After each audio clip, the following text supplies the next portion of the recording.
আমরা যশোর দেশে যে অঙ্কটি এ, আসিয়া সোনিয়া এবং সামিয়ার এই অঙ্কটির খ প্রশ্ন আমরা এখন করব। খ হচ্ছে কি লাভ লোকসান আবন্টন হিসাব প্রস্তুত করো। তো আমরা লাভ লোকসানের একটা ঘর করে রাখছি সময় সংক্ষিপ্ত করার জন্য। তো সেক্ষেত্রে আমরা জানি যে খেয়াল করো, এই যে লাভ লোকসান আবন্টন হিসাব, এটি দুটি পাশ থাকে, বাম পাশে এবং ডান পাশ, অর্থাৎ বিবরণ টাকা, বিবরণ টাকা, বিবরণ টাকা। তো বাম পাশে সাধারণত কি কি হয় দেখো, বাম পাশে একটা এই লাভ লোকসান আবন্টন হিসাবের বাম পাশে সাধারণত মূলধনের সুদ, বেতন, ঋণের সুদ, কমিশন এবং সর্বশেষ যদি মুনাফা হয় তাহলে মুনাফার অংশটি আমরা ভাগ করে দেই। আর ডান পাশে অর্থাৎ এই পাশে হয় প্রথমে নেট মুনাফা যেটা অঙ্কে থাকে, এরপরে উত্তোলনের সুদ এবং পণ্য উত্তোলন। তো আমরা এই অঙ্কটি পড়ব, আর যখনই যে এন্টিটি পাবো আমরা সেটিকে দাগ দিয়ে রাখবো। হ্যাঁ, আর যেটি নাই সেটি আমাদের এই অঙ্কে আসবে না, নাই। তাহলে আমরা অঙ্কটি শুরু করি। এরপর আসো, তারা ব্যবসায়ের লাভ লোকসান যথাক্রমে 3-2-1 অনুপাতে বন্টন করে নেয়। অর্থাৎ যদি মনে করো 6 টাকা লাভ হয়, তাহলে প্রথম জন 3 টাকা নেয়, পরের জন 2 টাকা এবং শেষের জন 1 টাকা নেয়। এই অনুপাতে তারা কি করে, টাকা লাভের অংশটা ভাগ করে নেয়, অথবা ক্ষতি, লাভ বা ক্ষতি যেটাই হোক তারা এই অনুপাতে ভাগ করে নিবে। এরপরে 2022 সালের 1 জানুয়ারি তারিখে তাদের মূলধন ছিল যথাক্রমে 80,000, 60,000 এবং 50,000 টাকা। এগুলো হচ্ছে তাদের প্রারম্ভিক মূলধন। চুক্তি অনুযায়ী অংশীদারগণের মূলধন ও উত্তোলনের উপর বার্ষিক 10% সুদ ধার্য করতে হবে। তাহলে আমরা এখানে দুইটা শব্দ পাইছি, একটি হচ্ছে মূলধনের সুদ, আর একটা হচ্ছে উত্তোলনের সুদ। মূলধনের সুদ এবং উত্তোলনের সুদ আমরা দুইটা এন্ট্রি পাই গেলাম। এরপরে এসো, ব্যবসা পরিচালনায় অংশগ্রহণের জন্য সোনিয়া মাসিক 1500 টাকা করে বেতন পাবে। আমরা ধরো বেতনটাও একটা দাগ দিয়ে রাখলাম যে মাসিক 1500 টাকা করে বেতন পাবে। কে পাবে? সোনিয়া পাবে।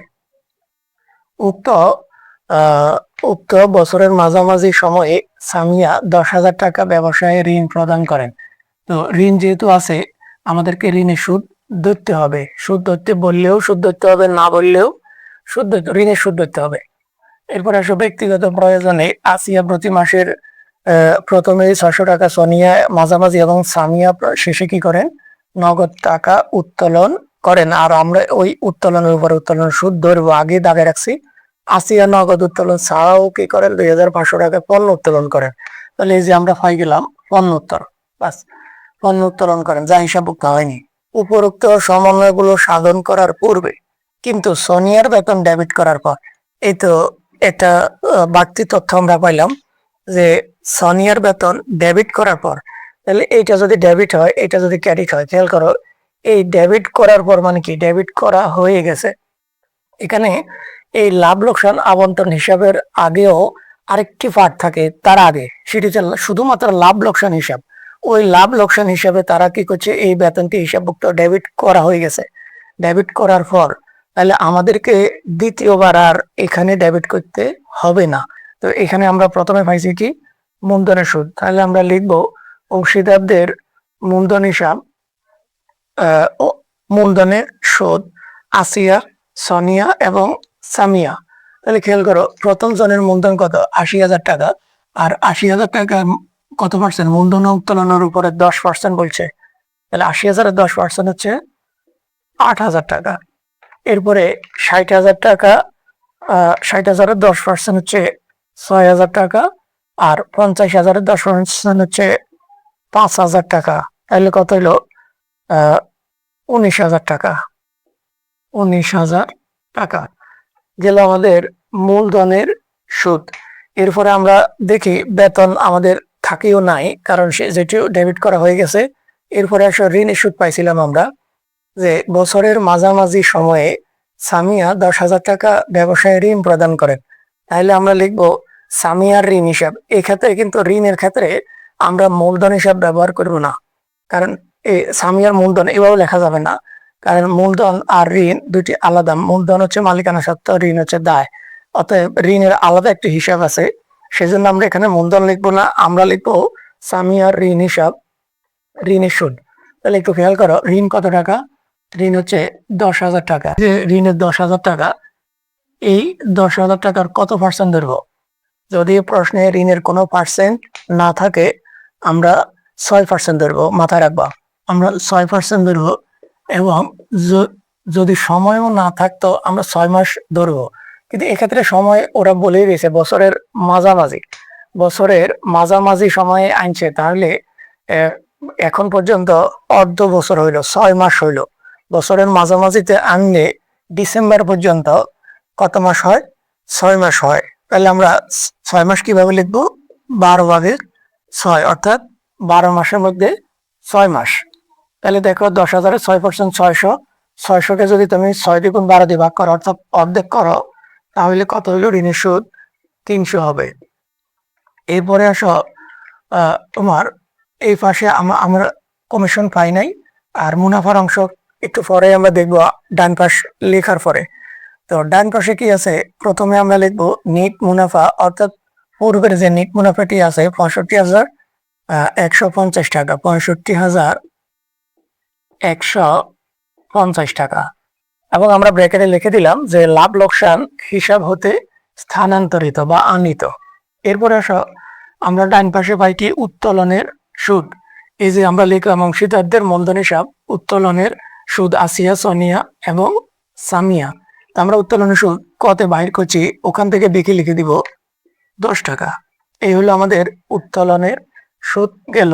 এবার আসো পণ্য উত্তোলন। আমরা নিচে দেখলাম যে আসিয়া নগদ উত্তোলন ছাড়াও 2,500 টাকার পণ্য উত্তোলন করেন, যা হিসাবভুক্ত হয়নি। তাহলে আমরা লিখলাম আসিয়ার মূলধন হিসাব। খেয়াল করো, একজন অংশীদার যদি কোনো কিছু উত্তোলন করে বা কোনো কিছু দেয়, সেক্ষেত্রে অংশীদারদের লেখার সুযোগ নেই। অংশীদারদের হলে কমপক্ষে 2 জন হবে, আর একজন হইলে আমরা তার নামটাই ব্যবহার করব, যেমন আসিয়ার মূলধন হিসাব। হ্যাঁ, তাহলে আসিয়ার মূলধন হিসাব পণ্য উত্তোলন, কত টাকার পণ্য উত্তোলন করে সে? 2,500 টাকার পণ্য উত্তোলন করে।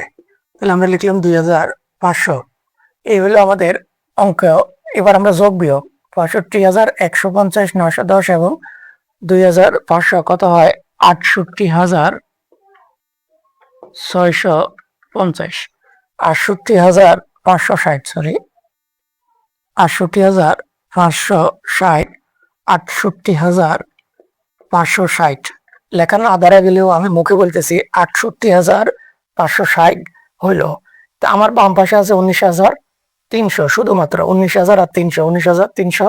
তাহলে এক্ষেত্রে আমার প্রয়োজন হবে এই দুই পাশ সমান হইতে হইলে, অর্থাৎ আমার আয় বড় ব্যয় ছোট। এই আয়ের থেকে আমি যদি ব্যয়গুলো বাদ দিই, তাহলে আমার থাকে 49,260, 49,260। এই 49,260 হচ্ছে আমার মুনাফা।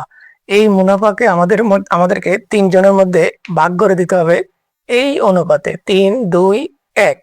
তাহলে এই যে 49,000, আমরা দেখি যে এই যে 49,260, 49,260-কে আমরা 3 জনের মধ্যে ভাগ করে দিতে হবে।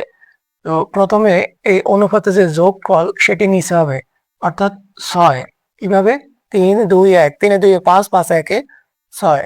আর প্রথম জনেরটা উপরে দিলাম, একে যদি প্রথম জন হয় তাহলে আমরা উপরে 3 বসাইলাম। তাহলে আমরা যদি 6 দিয়ে কাটি, কত হয়? 8,210 টাকা। যদি 6 দিয়ে আমরা 49,260-কে কাটি, 8,210 টাকা হয়, 8,210 টাকা। 3 দিয়ে যদি আমরা সেটিকে গুণ করি, 24,630। এবার যদি আমরা দ্বিতীয় জনকে ভাগ করে দিই, তাহলে নিচে 6 ঠিকই থাকবে। দ্বিতীয় জনের অংশ হচ্ছে 2 ভাগ। 2 ভাগ হলে এই যে 6 দিয়ে আমরা কাটলাম 8,210 টাকা, তাহলে 16,420 টাকা হইলো। দ্বিতীয় জন পাবে 16,420 টাকা, 16,420 টাকা। এবং সর্বশেষ জন যেহেতু তার 1 ভাগ, যেহেতু সে 1 ভাগ পাবে, তাহলে হয় কত? 8,210 টাকা। এই হলো, যোগ করলে 49,260 হবে। এই হলো আমাদের খ প্রশ্নের সমাধান।